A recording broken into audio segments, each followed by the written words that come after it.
The first winter after they married, Ethan and Hannah packed their lives into a truck and drove north to a quiet corner of Montana.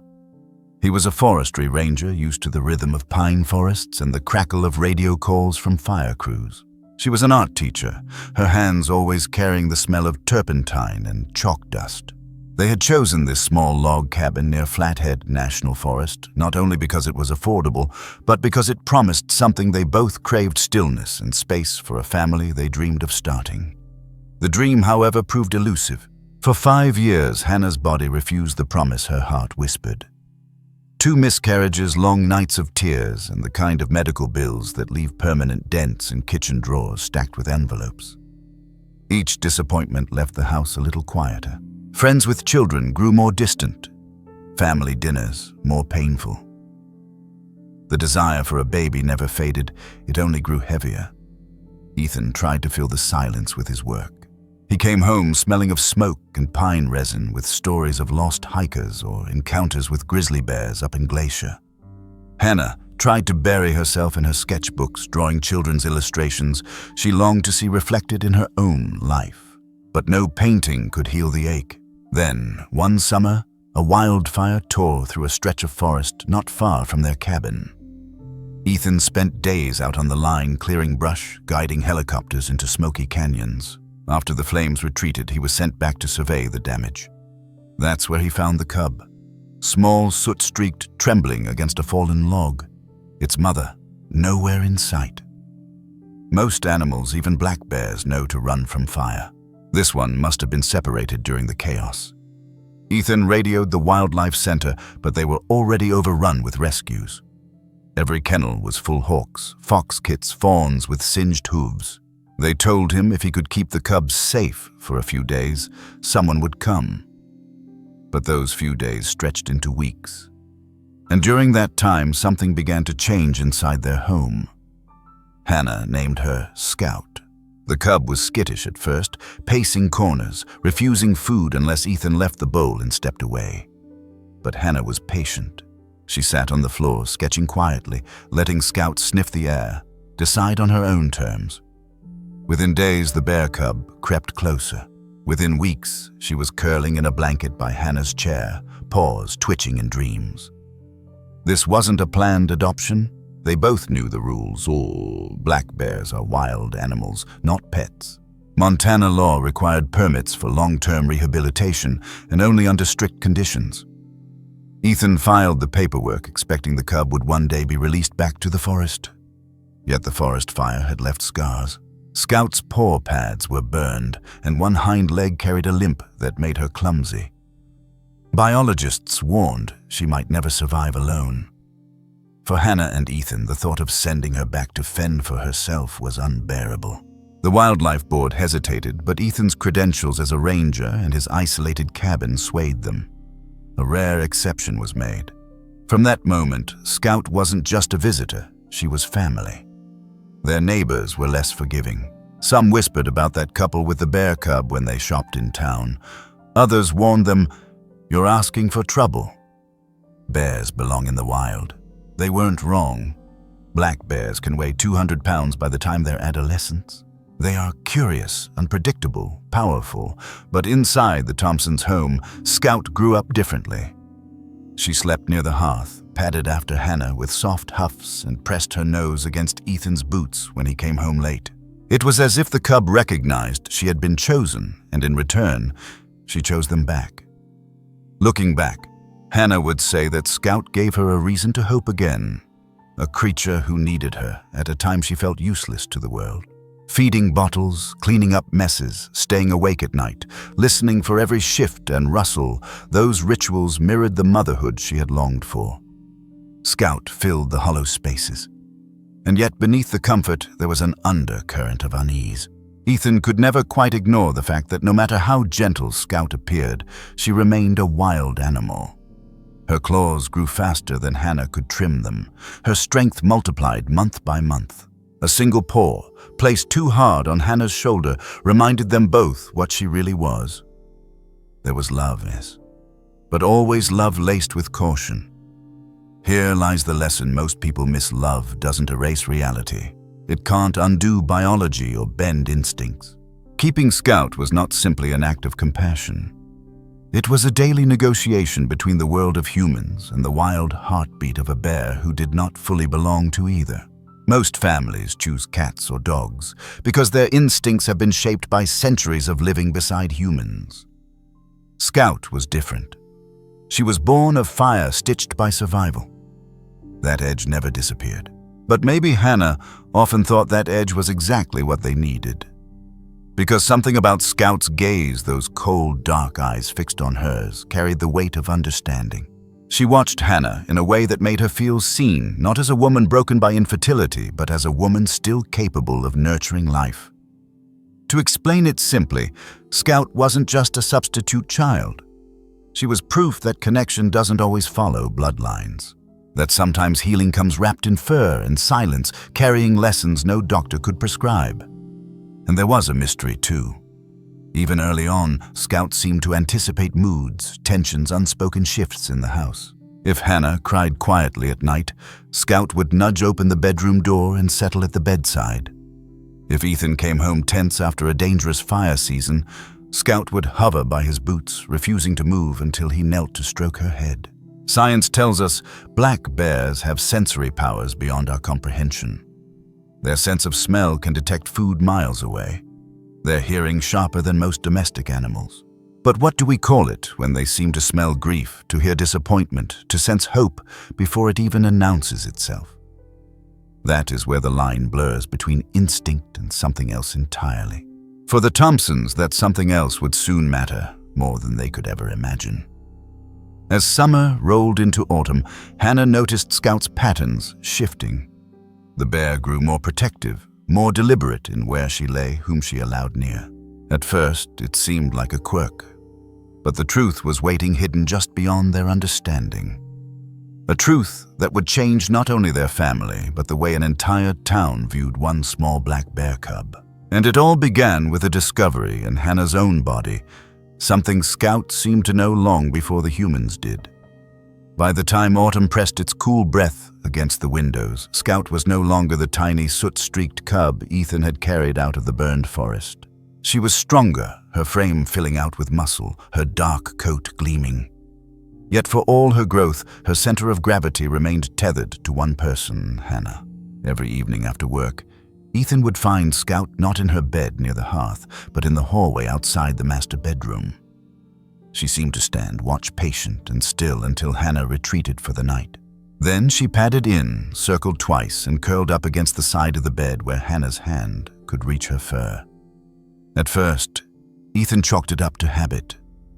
Bears, like many wild animals, are creatures of pattern. But Hannah noticed something different. Scout wasn't just present, she was deliberate. She pressed her muzzle against Hannah's stomach, lingering there, releasing low huffs, almost as if listening. One morning, Hannah woke to find the cub stretched across her midsection like a protective blanket. The weight was heavy, but the pressure oddly comforting. "She knows," Hannah whispered, running a hand along the bear's back. Ethan laughed it off. She probably just likes the warmth. But the way Scout fixed her gaze on Hannah suggested something deeper. 3 weeks later, a home pregnancy test drew 2 pink lines. Hannah's hands trembled as she set it down on the bathroom counter. 5 years of disappointment had taught her not to trust good news too quickly. But this time was different.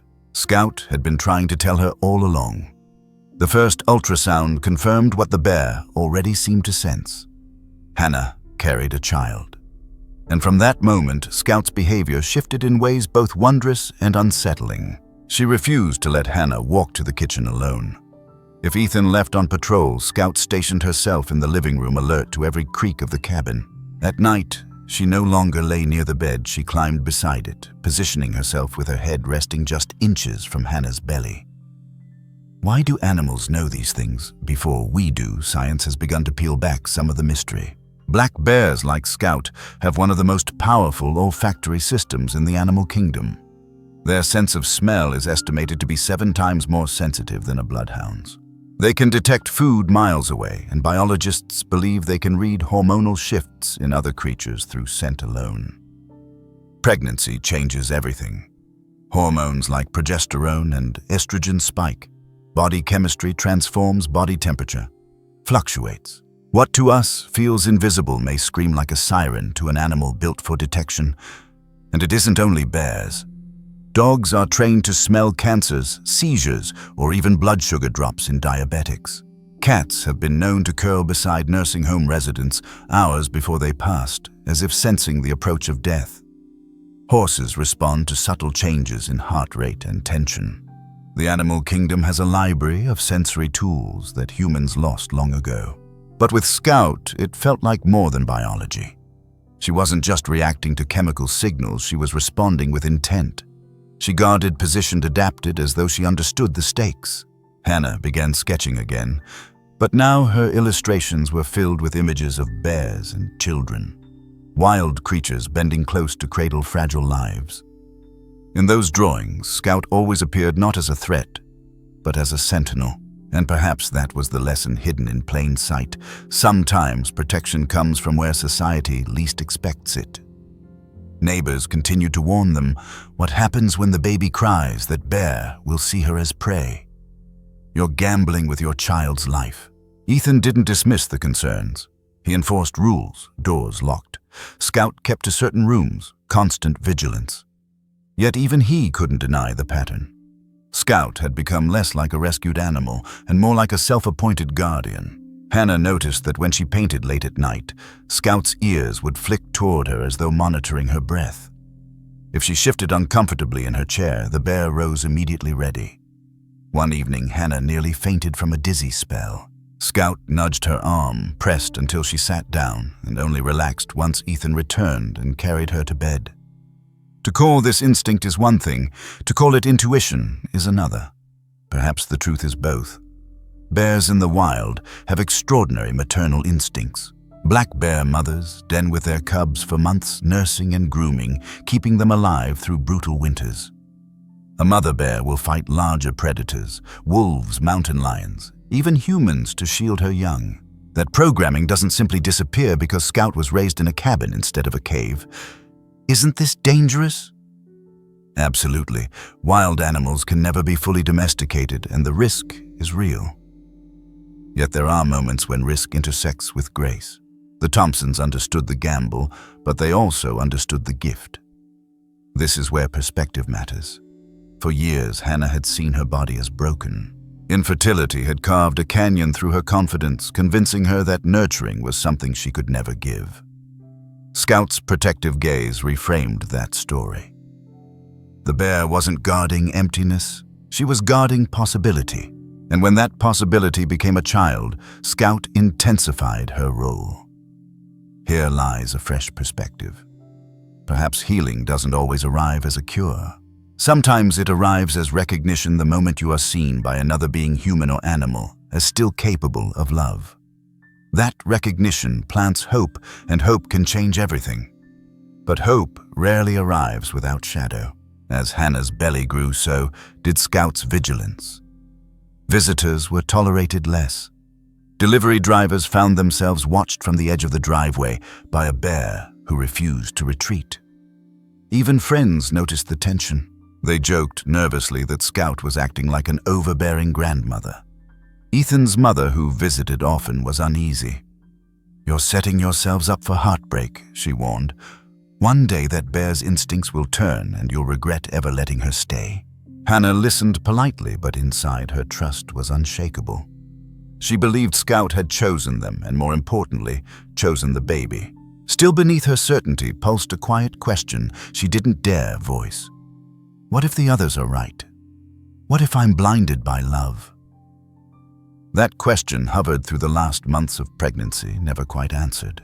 It would take events far beyond their imagination to reveal whether Scout's instincts were blessing or curse. For now, Hannah held on to small lessons each day. That protection can look fierce and still be loving. That motherhood can express itself through unexpected vessels. That sometimes the wild doesn't threaten the family, it completes it. As snow began to fall on the Montana peaks, Hannah rocked gently in the nursery chair, one hand on her stomach, the other stroking the thick fur at her side. Scout exhaled a deep huff, pressing closer. And though no words passed between them, Hannah knew with a certainty she could not explain this child was already guarded. The question was, guarded from what? The morning their daughter came into the world was crisp enough to see your breath. Snow clung to the edges of the hospital parking lot in Missoula, the kind of morning that makes you pull a coat tighter and whisper a prayer that the drive home will be safe. After 18 hours of labor, Hannah held a tiny girl in her arms. Lily rose. She was lighter than Hannah expected, softer too, with a cry that sounded more like a bird's than a baby's. Ethan drove slowly back to the cabin 2 days later, one hand on the wheel, the other gripping Hannah's fingers. The car seat in the back seemed impossibly small, a fragile package holding everything they had ever longed for. As the truck crunched down the gravel driveway, Scout appeared at the edge of the woods, head-lifted black coat dusted with frost. She didn't charge forward. She waited, watching. Inside, when Ethan set the car seat on the living room floor, Scout crept closer. Hannah held her breath. Bears in the wild have been known to investigate anything new with paws, teeth, or brute force. But Scout lowered her head slowly, sniffing the air, making soft huff sounds, a sound biologists recognize as maternal communication. After a long pause, she sat down beside the seat and refused to move. That night, when Lily was placed in the crib for the first time, Scout positioned herself directly underneath. Ethan whispered, "Should we let her?" Hannah hesitated, then nodded. "Let's see what she does." At 2 a.m., Lily whimpered. The baby monitor hadn't even stirred when Scout began pacing the nursery, huffing until Hannah woke. By the time she reached the crib, Scout was already waiting as if she knew before anyone else. Over the next weeks, the pattern continued. Every cry, every stir, Scout anticipated it. If Lily's blanket slipped, Scout growled softly until Hannah adjusted it. If a draft blew through the old window frame, Scout shifted to block the air. To call it coincidence seemed too shallow. Here's where biology illuminates what the heart already felt. Black bear mothers are among the most vigilant of all North American wildlife. In the wild, they give birth while still in hibernation, nursing cubs through freezing winters in dark dens. They rouse themselves only to adjust positions to lick their cubs clean to protect them from intruders. Scout, though not a mother herself, carried fragments of that instinct. She had been orphaned, denied a mother's protection, and perhaps that loss only sharpened her determination to guard Lily. Neighbors remained skeptical. "That bear will hurt the child, just you wait," one told Ethan at the hardware store. But the Thompsons watched daily evidence to the contrary. Scout was patient where most babysitters were hurried. She was alert where humans might grow tired. Even Ethan admitted one night, "She's better than some people we could hire." Still beneath the trust lay unease. Every movement reminded them Scout was wild. Her paws, larger than a man's hand, flexed against the floorboards. Her jaws could crush bone. Yet she never turned that power against the baby. She redirected it into watchfulness. There is a small lesson in that strength is not always expressed in force. Sometimes the truest strength is restraint, the choice to guard rather than harm. Scout embodied that balance, and in doing so taught the Thompsons something about the nature of care. One afternoon, Hannah spread a blanket on the floor for tummy time. Lily was barely 3 months old, wiggling clumsily, her arms flapping like a bird learning to fly. Scout stretched herself around the edge of the blanket, forming a protective semicircle. When Lily rolled too close to the edge, Scout placed a paw, not pressing, just guiding, blocking her from slipping off. Hannah froze at the sight, torn between fear and awe. The paw could have crushed the child, yet it didn't. It simply redirected. Stories like this echo across history. Families have told of dogs dragging children from fires, cats warning of gas leaks, even parrots alerting parents when babies stopped breathing. Animals, when bonded, often step into roles we never trained them for. Scout joined that lineage of guardians, but with a difference: she wasn't domesticated. She was a black bear cub, an animal the world expected to fear. Guardianship doesn't always wear the shape we anticipate. Sometimes protection comes draped in fur we mistrust, carrying instincts we misunderstand. The wild, far from being our enemy, can at times mirror the best of us. But mystery threaded through those early months. Scout wasn't protective of everyone. Friends who visited were tolerated, but Hannah noticed Scout's eyes narrow when certain people leaned over the crib. Ethan's mother earned a watchful silence, but Scout didn't protest her presence. Others, delivery men, neighbors dropping by, were greeted with stiff postures. It was as if Scout carried her own scale of trust invisible to the rest of them. Hannah, still glowing with the fragile joy of new motherhood, chose to believe the bear simply loved them too much. Ethan, more cautious, checked the locks twice each night and kept a hand on Scout's collar when visitors arrived. They didn't yet realize that the bear's distrust was not random. It was a signal, one they would only understand months later. For now, they let Scout remain beneath the crib night after night, a silent shadow watching over Lily's breathing. The lesson: guardians can come from the most unexpected places. Love is not always comfortable, not always safe by ordinary standards. But it can still be real. As the seasons turned, Lily grew stronger. Her laugh filled the cabin. Scout, always near, watched every milestone, the first roll, the first attempt at crawling. And each time she adjusted her own role, expanding the circle of protection. It was easy to believe this rhythm could last forever. But rhythms change. And one decision, the choice to trust an old friend to help with babysitting, would soon test every assumption they had built. Because Scout was preparing to show them that her guardianship wasn't only about midnight cries or cold drafts. It was about something darker, something hidden, something no one else in the room wanted to see. By the time Lily reached 6 months, Hannah's maternity leave was ending. The drawings she had been postponing were piling up on her desk, deadlines stacked in quiet but relentless rows. Ethan's schedule as a forestry ranger was unpredictable. Controlled burns 1 week, search and rescue calls the next. They needed help. The obvious choice was Megan. She had been Hannah's closest friend since college. They had shared dorm rooms, secrets, late-night pizzas, and stood by each other at weddings. Megan loved Lily from the beginning, arriving with tiny clothes and plush toys, always eager to hold the baby. When she offered to babysit part-time, it seemed like the most natural solution. The first morning Megan arrived, Scout was waiting by the door. Hannah carried Lily out, smiling at the sight of her best friend. But Scout moved first, stepping between them. Her shoulders squared, her breath loud in the still air. Hannah frowned, tugging gently at Scout's collar. "It's Megan. You know her." Scout didn't move easily. Her ears tilted back, her body stiff. When Megan reached out for Lily, Scout let out a low rumble that vibrated through the wooden floor. It wasn't a roar, not even close, but it was enough to freeze the moment. Megan laughed nervously. "I think she's jealous." Hannah apologized, pushing the bear aside, and handed Lily over. Scout followed, eyes locked, pacing until Megan set the baby on the floor mat. Only then did Scout sit down, never breaking her stare. At first they dismissed it. Animals are protective, especially ones raised in unusual circumstances. Perhaps Scout was simply adjusting to someone new, being close to the baby every day. But over the following weeks, the pattern deepened. Whenever Megan entered the nursery, Scout planted herself between crib and visitor. If Megan lifted Lily, Scout paced restlessly, circling like a shadow.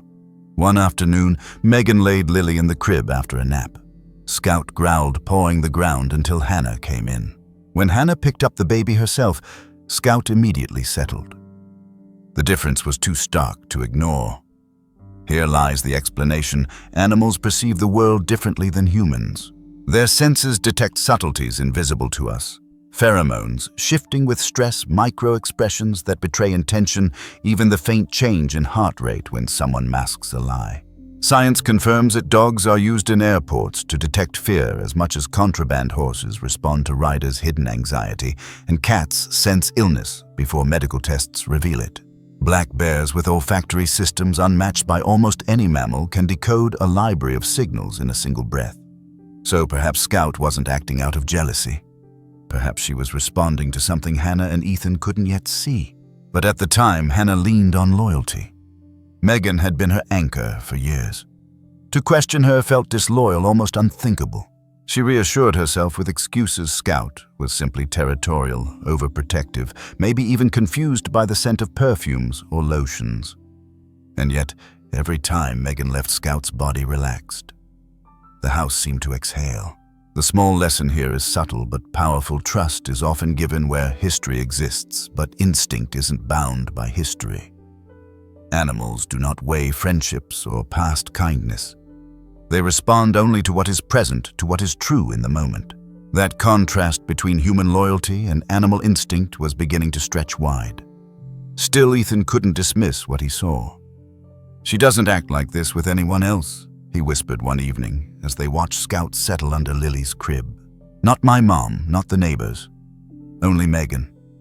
Hannah wanted to defend her friend but found herself without words. The evidence was too plain. She shook her head. "She's never done anything harmful. Scout's just being intense." Ethan didn't push, but the thought lingered. What if intensity was warning? In the months that followed, Megan continued to watch Lily.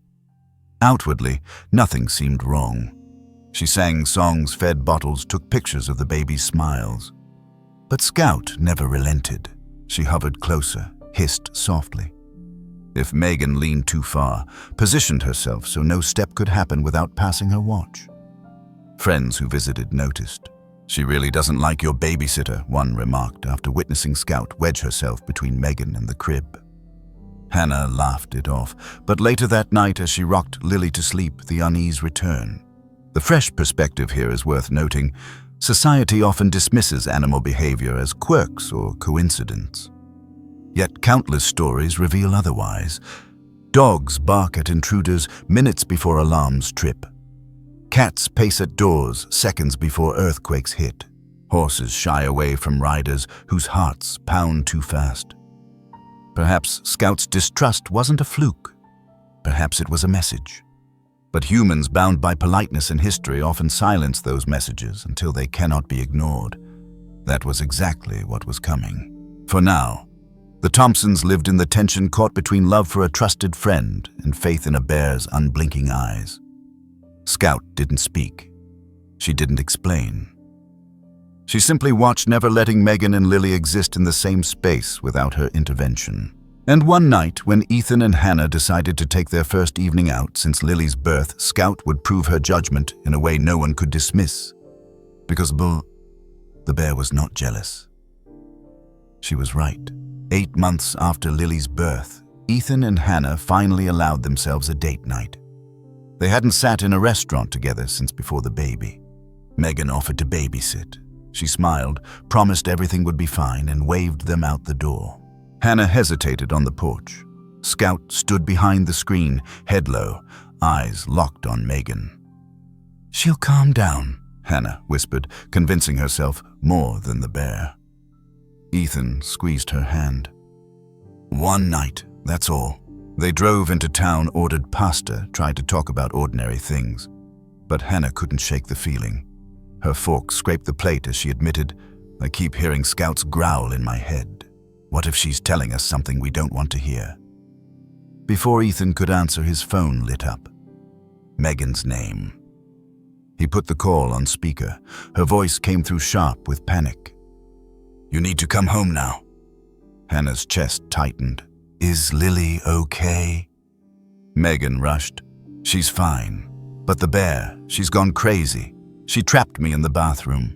She tried to attack me when I laid Lily in the crib." Chairs scraped as they rushed to pay and leave. The drive home stretched like hours.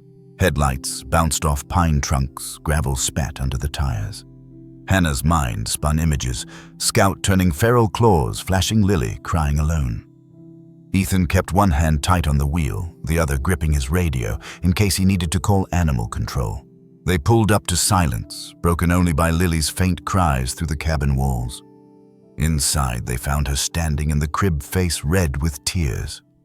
Scout sat beneath tense but not aggressive eyes fixed on the doorway. Hannah scooped Lily into her arms. The baby quieted instantly. Scout stayed put, gaze unbroken. Emily, Ethan called, then corrected himself, catching the slip of another name. "Megan, you can come out." A door creaked. Megan stepped from the bathroom, pale hands trembling. I barely made it out. She lunged at me. I thought she was going for my throat. Ethan asked carefully, "Did you do anything unusual?" "Startle her." Megan shook her head too quickly. "I was just tucking Lily in. That bear hates me." On the surface, her words made sense. Black bears can be unpredictable. They are curious.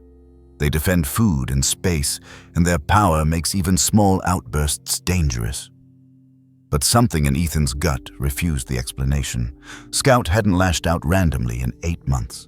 Why tonight? Why in the nursery? Here's where clarity matters. Animals rarely act without cause. In the wild, a bear charges because it feels threatened or because it perceives danger to its cubs. For Scout, the nursery had become sacred ground. To believe she lunged without reason was to dismiss every instinct she had shown since the beginning. Megan left quickly, muttering that she couldn't stay around that beast. The house quieted again. Hannah rocked Lily until she slept. Scout returned to her position beneath the crib, calm, as if nothing had happened. The small lesson here is simple but heavy. Sometimes fear speaks louder than truth. Humans often frame animals as villains because it's easier than facing what else might be wrong. But the bear's violence wasn't violence at all. It was direction, an attempt to point toward what the parents couldn't yet see. That night, Ethan couldn't sleep. He turned over in bed, listening to the bear shift her weight in the nursery. He replayed the call in his head, the panic in Megan's voice, the insistence that Scout had gone for her throat. Yet the scene he walked into told a different story. The bear had been tense, not wild. She had been guarding, not attacking. The fresh perspective here is crucial. We often dismiss animal actions as misbehavior, when in truth they are communication. Growls, stares, blocked doorways. These are words written in instinct. Scout had been speaking for months, but only now did Ethan realize they hadn't been listening closely enough. He rose before dawn, checked the locks, and sat at the computer. Their cabin was fitted with cameras, a condition of keeping a semi-wild black bear on property. Every room, including the nursery, recorded to a cloud drive. Ethan scrolled back through the footage. Hours of ordinary moments past Megan feeding Lily, setting her down to play snapping photos. Scout visible at the edge of frames, watching. But then came the bedtime ritual. Ethan leaned forward. Megan placed Lily in the crib, then reached into her pocket. She pulled out something small, metallic, barely larger than a button. She tucked it into the stuffed animals in the corner. A camera. Scout lying quietly beneath rose immediately. Her head-lifted ears pointed. When Megan pulled a second object from her pocket, a transmitter, she slid beneath the mattress. Scout growled. Megan froze, pocketed the device and tried to leave. Scout blocked the door, growl deepening. Megan darted past. Scout lunged not at her throat but at her pocket, the pocket holding the transmitter. Ethan stopped the video. His stomach twisted. The bear hadn't been crazy. She had been uncovering a truth too dark to imagine. This is where the bigger explanation matters. Hidden surveillance devices have become disturbingly common. Some are disguised as smoke detectors, phone chargers, even teddy bears. They stream video across Wi-Fi, feeding into networks that law enforcement link to exploitation rings. The FBI has investigated hundreds of such cases across the US. Parents rarely suspect until it's too late. Ethan understood now. Scout had sensed the deception the way animals sense storms. Not through logic, but through subtle cues, scent of adrenaline, rhythm of breath, shifts in posture. Where humans gave trust, the bear detected danger. Trust your instincts and trust the instincts of those who live by them. Scout was not jealous. She was not hostile. She was telling the truth in the only language she had, the fresh perspective. Perhaps our companions, dogs, cats, even rescued wild animals, retain abilities we've long forgotten.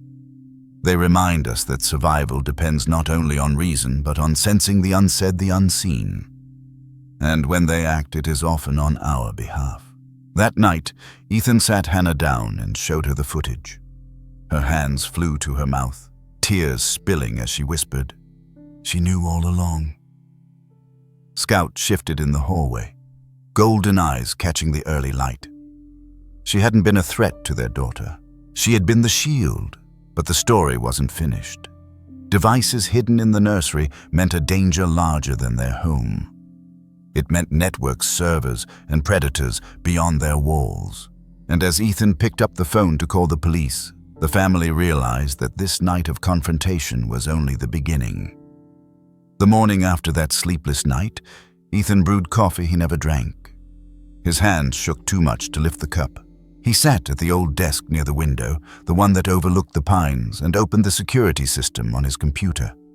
The cameras installed years earlier as part of the permit that allowed them to keep a black bear cub in their home had always felt like overkill. Now they felt like salvation. Hannah hovered beside him, Lily balanced on her hip. Scout lay in the hallway, head resting on her paws, but her ears twitched toward every sound. She seemed to know the truth was about to surface.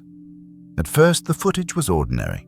Megan laughing, feeding Lily mashed carrots, snapping photos on her phone. Scout visible in the corner of each frame, eyes following every movement. Hours passed like this, routine and harmless, but then came bedtime. Ethan paused, leaned closer. There it was. Megan slipping a hand into her pocket, placing a small dark object in the crib among the stuffed animals. Hannah gasped. Ethan rewound, played it again, zoomed. A camera no bigger than a button. A device designed to blend into toys, invisible to parents, but not to a bear whose senses missed nothing. Scout had risen instantly. The footage showed her posture change, ears forward, body tense, growl building. Megan ignored her, pulling a second object from her pocket. Ethan froze the screen. A transmitter. She slid it beneath the crib mattress, glancing toward the door to be sure she was alone. The next frames played like a warning written in instinct. Scout lunged, but not for Megan's throat, as she had claimed. She lunged for the pocket where the transmitter had just been hidden. Megan fled, and Scout returned to the crib, pawing the blankets until the camera tumbled to the floor. Then she lay back down, positioning herself beneath the child as though nothing had happened. Hannah covered her mouth, tears spilling. She wasn't attacking, she was protecting. Here's the clear explanation. What Megan had planted wasn't a toy, it was a spy device. These cameras, disguised as everyday objects, can stream video across Wi-Fi. They end up feeding into dark networks, some run by strangers across the world, others closer than anyone wants to believe. In recent years, FBI task forces have broken cases where hidden cameras were found in smoke detectors, alarm clocks, even teddy bears. Victims were often children. Families rarely suspected until investigators knocked on their doors. Ethan called the local sheriff, who connected them immediately to federal agents. Within hours, detectives arrived, taking the devices and the footage. They spoke in measured tones, but the words cut deep exploitation trafficking networks evidence. For Hannah, betrayal burned worst. This wasn't a stranger. This was her best friend. The woman who had stood beside her through college, through her wedding, through years of infertility. The godmother of her child. She whispered through tears, I trusted her with Lily's life. Ethan wrapped an arm around her, but even he struggled to find words. Scout padded forward, pressing her muzzle against Hannah's knee. That small nudge said what no human could. You are not alone. The small lesson here is painful but necessary. Betrayal rarely comes from the outside. It often comes cloaked in trust and familiarity. And when our own vision is clouded by loyalty, sometimes only an outside voice, or in this case a bear's instinct, can break the silence. Detectives later explained that Scout's interference might have saved them from months of exploitation. The device Megan planted had only transmitted briefly before Scout disabled it. Without the footage, Megan could have continued unnoticed, collecting images no parent should ever imagine. In a world obsessed with technology, perhaps it was an animal's raw intuition that offered the truest defense.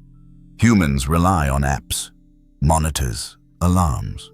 Yet Scout relied only on senses honed by centuries of survival smell, sharp enough to detect hormonal shifts, hearing tuned to whispers we ignore, instinct anchored to protection.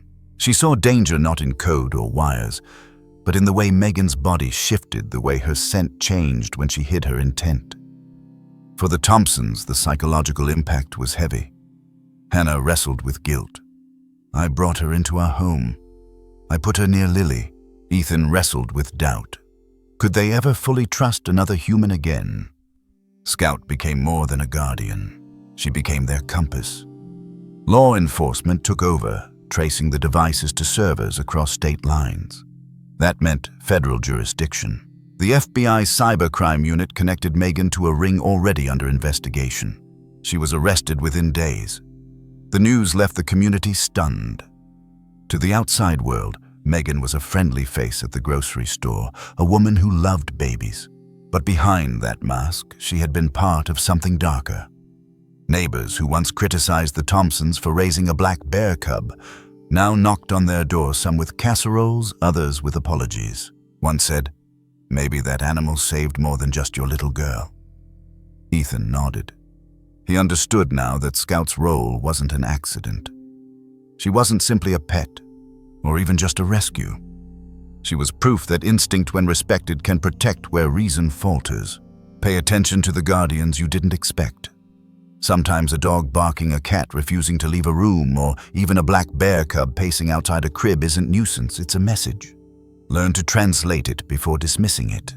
For weeks after the arrest, Hannah found herself watching Scout more closely. Every flick of the ear, every shift in posture seemed heavy with meaning. She no longer questioned the bear's loyalty. Instead, she whispered gratitude each night as Scout curled beneath the crib.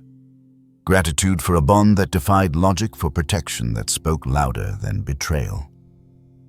But this chapter was not the end. The investigation uncovered something larger, an operation stretching across 3 states, multiple families, dozens of hidden devices. Megan was not acting alone. She was a link in a chain, and Scout, by forcing the confrontation, had cut the chain before it tightened around their child.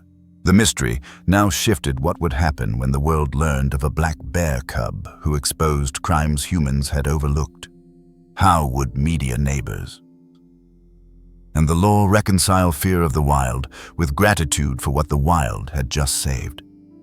The next part of the story would carry their family from private grief into public spotlight. Scout's role as guardian was about to become national news. News travels quickly in small towns. By the time Megan's arrest was official, whispers already stretched from the diner to the post office.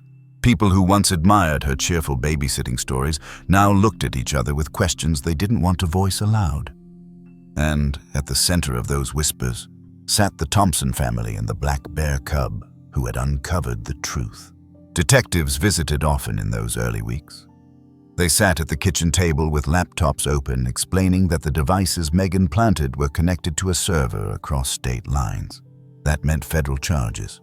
The FBI cybercrime unit had been investigating the network for months, and Scout's intervention gave them the evidence they needed to act. Arrests followed quickly, 5 more suspects across 3 states. It wasn't just the Thompsons' family at risk. Other children had already been targeted. Hannah listened, clutching Lily close, her tears falling not just for her daughter, but for the nameless families who hadn't yet discovered cameras hidden in their nurseries. The betrayal cut deeper each time she remembered Megan's laugh, her gifts at the baby shower, her words of encouragement through years of infertility. How could she? Hannah whispered. The question hung in the air without an answer. Scout remained steady through it all. While detectives spoke, she lay at Hannah's feet. While cameras clicked at the courthouse, she stood at the edge of the yard, watchful. Neighbors who once shook their heads at the idea of raising a black bear now stopped in awe. One man who had warned Ethan to get rid of that animal before it kills someone admitted, "I guess she saved someone instead." The community was divided, though. Some praised Scout as a hero. Others worried that celebrating her would encourage people to keep wild animals as pets. Wildlife officials addressed that tension directly. At a press conference, they explained that Scout's story was an exception, not a rule. Black bears in the wild are unpredictable, powerful, and rarely suited to domestic life. Yet even those cautious words carried respect. What this bear did cannot be ignored. She saw danger before the humans did. She acted as protector, The clear explanation is this: conservation and safety exist in tension. Humans crave closeness to wild animals, yet that closeness often leads to tragedy: bears breaking into homes, mountain lions taking pets, people treating wild instincts like inconveniences. The Thompsons lived at that fault line, and their story became a case study in both the risks and the astonishing possibilities. Media outlets amplified it further. Headlines read, "Rescued bear cub saves baby from predator in disguise and instinct versus betrayal, how a black bear exposed the unthinkable." Interviews followed. Hannah spoke softly into cameras, choosing words carefully. She didn't sensationalize. She simply said, "We thought Scout was just being overprotective." We didn't realize she was the only one who saw clearly. Ethan shared his perspective as a ranger. He told reporters that Scout's senses were sharper than any camera system, that she had been trying to warn them long before they listened. "I spend my life studying wildlife," he said, "and even I underestimated what an animal can know. The small lesson here is uncomfortable but vital.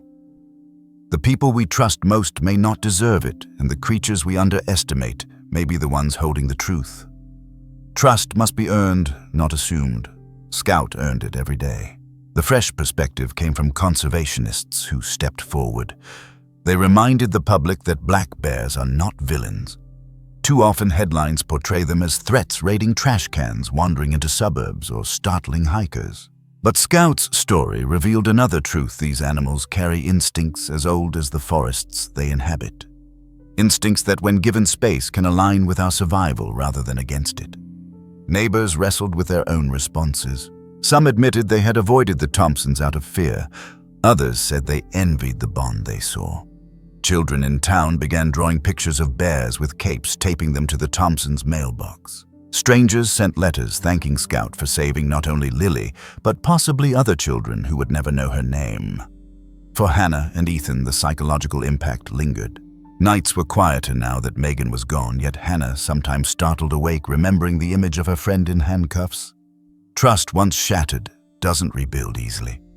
But each time she looked at Scout curled beneath the crib, she felt steadied. The bear had seen the betrayal before she did, and in that truth lay a strange kind of healing. The sheriff's department honored Scout with a commendation. The paper described her as a guardian in fur. Wildlife officers, who once questioned the family's permit, admitted privately that they couldn't deny the outcome. One officer told Ethan, "We usually step in when people and bears collide. This time we'd be foolish not to step back and learn something." The Thompsons also faced bigger questions. Should wild animals ever live in human homes? Ethan wrestled with that as both father and ranger. His training told him no. It was dangerous, unnatural. Yet his life told him yes, because one bear had saved his daughter. The paradox never left him. Here's the broader takeaway for viewers: it's possible to honor the wild without romanticizing it. Scout's story doesn't mean every black bear is safe to raise. It means that respect, vigilance, and humility can create unexpected bonds. It means that when instinct speaks, we should listen. As the FBI investigation closed, the story moved from local papers to national networks. One judge during Megan's sentencing even mentioned Scout by name. He said, "This case reminds us that innocence has many protectors, not all of them human." For the Thompsons, life slowly returned to rhythm. Lily celebrated her first birthday with cupcakes on the porch, family gathered, and Scout lying in the grass just a few feet away, eyes always on the child she had claimed as her own. Hannah whispered to Ethan, "She doesn't seem tense anymore." And Ethan nodded. She did what she needed to do. Now she can rest. The mystery still lingered, though. What gave Scout the clarity to act where humans faltered? Was it purely biology, scent, posture, hormones? Or was it something deeper, something we can't measure? That question would remain unanswered, and perhaps it was better that way, because the story wasn't finished. Scout's role in the Thompson family wasn't just about exposing betrayal. It was about what came after the bond, the healing, the symbolic truth that some guardians don't look like us at all. The world had already heard the story. Now it was time to ask what it meant. And that meaning would come in the final chapter when a family, a child, and a black bear cub stood together, not in fear but in gratitude. 1 year later, the Thompsons' cabin felt lighter. The shadows of betrayal had thinned, replaced by the hum of ordinary life dishes clinking in the sink.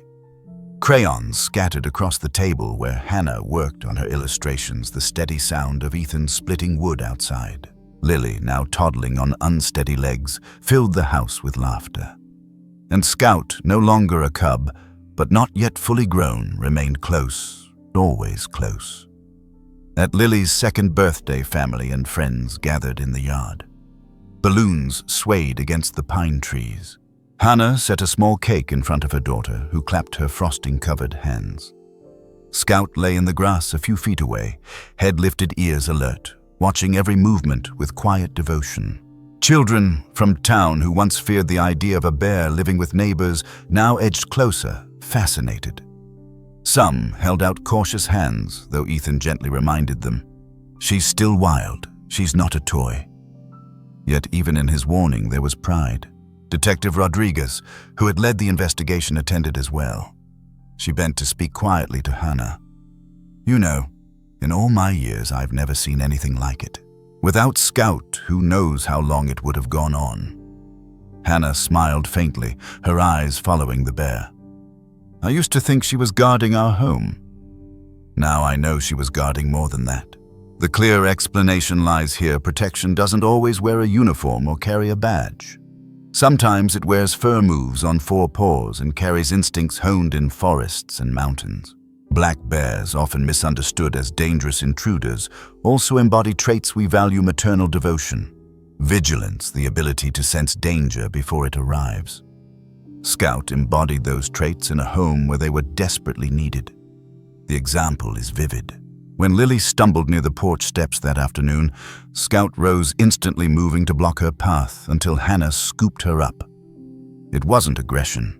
It was guardianship. Every parent recognized the intent in that action. A wild animal, orphaned by fire, had chosen to become the shield for a child born after years of waiting. The lesson runs deeper than one family's story.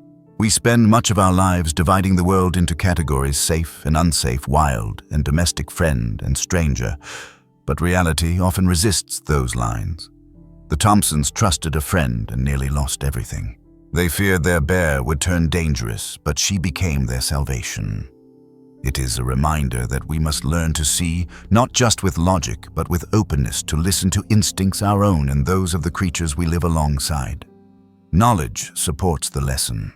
Science tells us black bears are omnivorous, adaptable creatures of remarkable intelligence. They can remember food sources for years, navigate vast territories, and care for their cubs with relentless dedication. Their senses detect hormonal changes, emotional shifts, and even subtle differences in behavior. What looks like mystery may be biology whispering truths we've forgotten how to hear. But perhaps it is both science and mystery, woven together, a gift we are wise to honor. The emotions are harder to capture. For Hannah, it was gratitude that often left her speechless. She had lived through years of emptiness, wondering if she would ever become a mother. Now she looked at her daughter's bright eyes and knew that motherhood had come not only through birth, but also through a bond with an animal who had filled her arms before Lily did. For Ethan, it was humility. A man trained to respect wildlife, he had once doubted the wisdom of raising Scout. Now he admitted that the bear had taught him more about vigilance than any ranger manual. The fresh perspective lies here. Perhaps guardianship is less about species and more about choice. Scout could have retreated into the woods, once healed, as most rescued animals do. Instead, she returned to the cabin again and again, until she was allowed to stay. Some might call it chance. Others might call it instinct. But the Thompsons came to see it as something greater, a bond that blurred the lines between wild and family, teaching them that love can take forms we never expect. And the impact reached beyond their home. The arrests that followed Megan's exposure saved other children. Children who would never know Scout's name. The community, once divided, now saw black bears with new eyes. Conservation groups used the story to highlight the importance of coexistence with wildlife, Teachers in town told the tale to classrooms as a lesson in trust, resilience, and the unseen wisdom of animals. That is where symbolic reflection enters. Scout was more than a rescued cub. She was a reminder that protection can rise from unexpected places, that innocence sometimes finds its fiercest allies in the wild. She stood as proof that even in a world scarred by betrayal and exploitation, there are forces ancient, instinctive, unbreakable that still bend toward life, toward safety, toward love. As the birthday candles flickered in the mountain breeze, Hannah leaned toward Ethan. She looks calm now, not tense like before. Ethan nodded. Because she knows. She did what she was meant to do. Now she can rest. Scout yawned, stretched, and lowered herself back into the grass, her eyes still on Lily. Rest, perhaps, but never unwatchful. For viewers, the final takeaway is simple yet profound. Trust is fragile, but instinct is powerful. Technology can fail, friends can betray. But sometimes the wild, when treated with respect, offers a protection that human eyes can't see. And here is where the story turns toward you. Think of the guardians in your own life, the unexpected voices or instincts you may have ignored. Who or what has tried to warn you before you were ready to listen? Have you honored that voice, or have you dismissed it as a coincidence? If this story of a black bear cub and a child has touched you, let it remind you that you too are part of a larger world, one where trust, vigilance, and love can come from the most surprising places. If you felt something here, hope, gratitude, even a sense of wonder, carry it forward. Share this story with someone who needs to believe the world still holds protectors. And before you go, take a moment to like this video, subscribe to the channel, and tap the bell so you don't miss the next story that might restore your faith in both nature and humanity.